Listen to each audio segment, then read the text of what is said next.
वही जान दे माई, कवने हूँ जतन दे नहीं जाना, ग्रससी न मोही कहेऊ हनुमाना।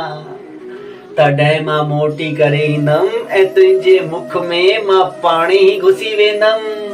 हे सुरसा माता, तॾहिं तूं मूंखे जाम आराम सां खाए वठिजा, पंहिंजी बुख के मिटाए रखिजा।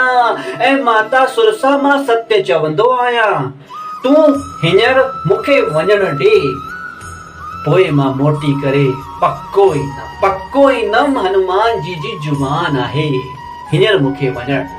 पर कंहिं बि उपाय सां, कंहिं बि युक्ति सां हनुमान जी जी ॻाल्हि खे सुरसा न मञियो, उन्हनि खे हनुमान जी खे वञण न ॾिनो।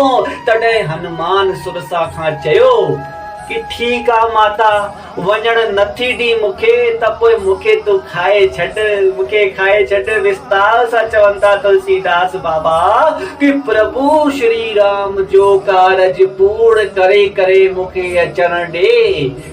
हनुमान जी सुरसा सां चवनि था कि प्रभु श्री राम जो कारज पूर्ण करे मां हिते वापसि मोटी ईंदमि। हे सुरसा माता, मां माता जानकी जी कुशलता जो समाचार प्रभु श्री राम ताणी पहुचाए रखां, पोइ जीअं तुंहिंजे मन में आहे उहे ई मूंखे तूं ग्रहण कजां, उहे ई मूंखे तूं खाए रखजां। जीअं तुंहिंजे मन में अचे तीअं ई मूंखे ग्रहण कजां। त तुंहिंजे मन में अचे त मूंखे खाए रखजां, तुंहिंजे मन में अचे त पंहिंजे मन में रखजां, ऐं तुंहिंजे मन में अचे त मूंखे पंहिंजी आत्मा में ही वसाए रखजां। हाय एतिरा प्रेम पूर्वक वचन, प्यारा वचन हनुमान सुरसा खे चया। हींअर मुंहिंजो मार्ग छॾ माता, छॾ, विलंब ना कर, देरी ना कर। पर सुरसा त ना मञण वारी हुई, हिकु बि ॻाल्हि खे ना मञियो।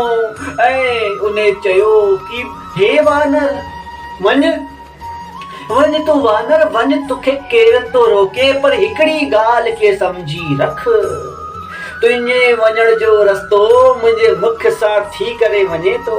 बस हनुमान जी सुञाणे वरितो। हनुमान जी खे प्रभु श्री राम जी जो संकेत मिली वियो। ऐं हनुमान जी चयो सुरसा खे, ठीकु आहे माता, हाणे त तूं मूंखे खाए छॾ। चओ श्री राम, जप हनुमान, जप श्री राम, चओ हनुमान।